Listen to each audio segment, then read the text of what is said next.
कंकाल का रहस्य। चौरा गांव के खेतों में इन दिनों खुदाई का काम चल रहा था।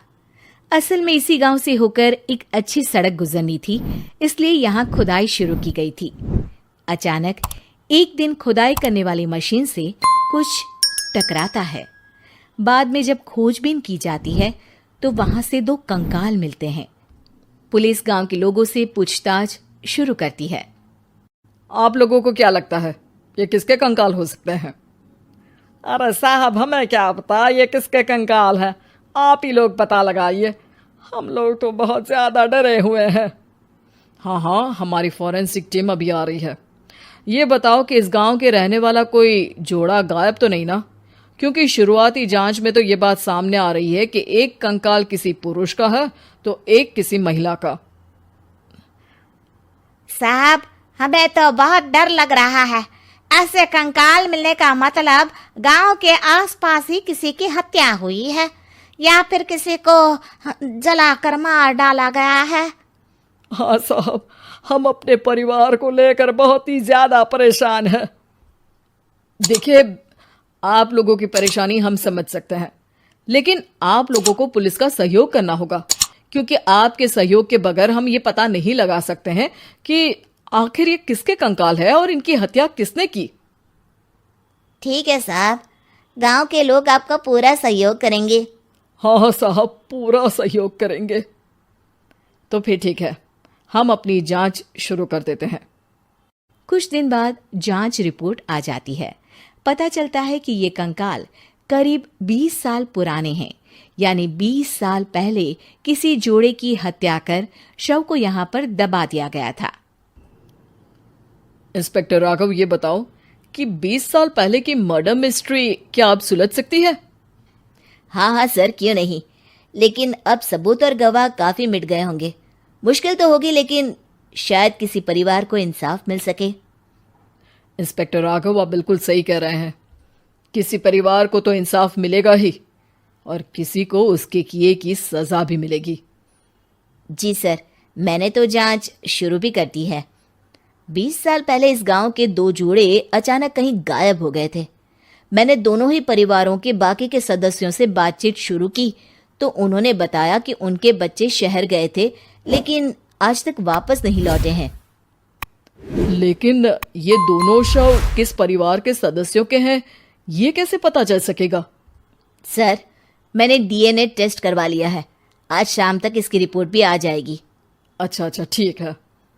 उसी शाम को सर, डीएनए रिपोर्ट के मुताबिक ये दोनों ही लाशें चौरा गांव के रहने वाले प्रधान सुल्तान सिंह के बेटे और बहू की है। लेकिन इनकी हत्याएं किसने की है, ये कैसे पता लगेगा? इसी का तो पता लगाने की कोशिश में जुटा हूं सर। आज सुल्तान सिंह से मिलने भी जा रहा हूं। मेरा बेटा और बहू तो मेरे लिए सिर्फ यादों में ही रह गए थे। हमें उनकी लाशें तक नहीं मिल सकी थी। आज 20 साल बाद उनके कंकाल मिले हैं। मैं अब किसके लिए जीऊं?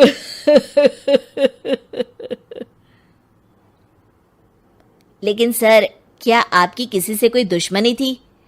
अपने बेटे बहू की हत्या के लिए आप किसे जिम्मेदार मान रहे हैं? अब मैं किसका नाम बोलूं? मेरी तो किसी से दुश्मनी नहीं थी, बस मेरे बेटे बहू को कोई वापस ला पाता।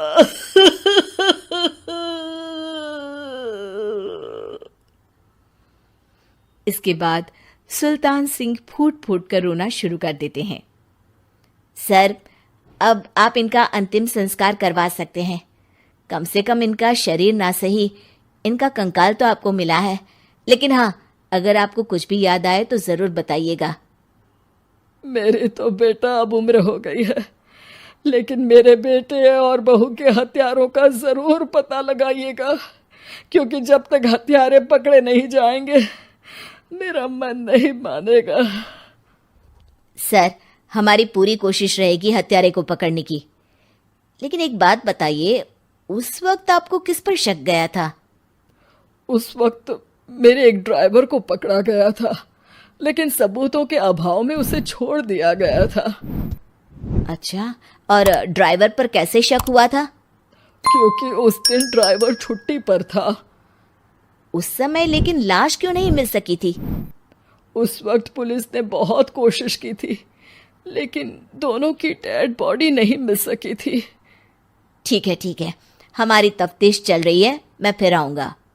इसके बाद इंस्पेक्टर वहां से चला जाता है और सुल्तान सिंह अपने बेटे और बहू की याद में खो जाते हैं। कुछ दिन बाद सुल्तान सर, एक बात बताइए, जब आपके बेटे बहू की हत्या हुई थी, उसी के आसपास आपके ही गांव का रहने वाला एक और जोड़ा उसी वक्त गायब हो गया था ना? हाँ सर, अलका और अभिषेक, वो भी मेरे बच्चों जैसे ही थे। तो फिर वो कहाँ है?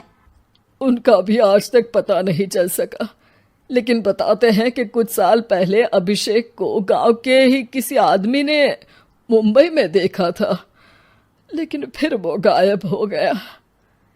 यानी अभिषेक और अलका की हत्या नहीं हुई थी, बल्कि उन्होंने किसी वजह से खुद ही गांव छोड़ दिया था।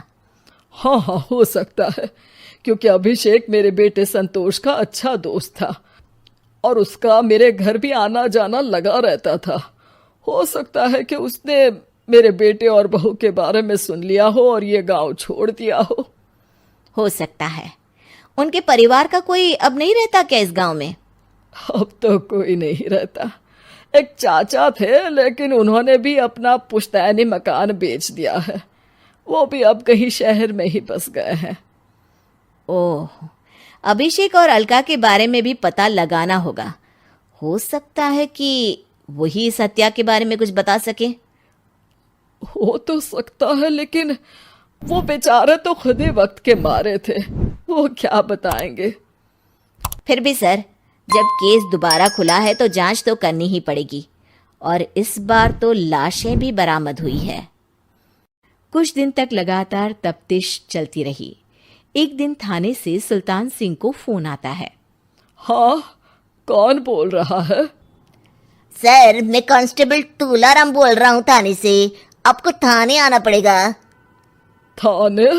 लेकिन क्यों? सर, किसी की पहचान करवानी है। अच्छा ठीक है, मैं दोपहर तक पहुंचता हूँ।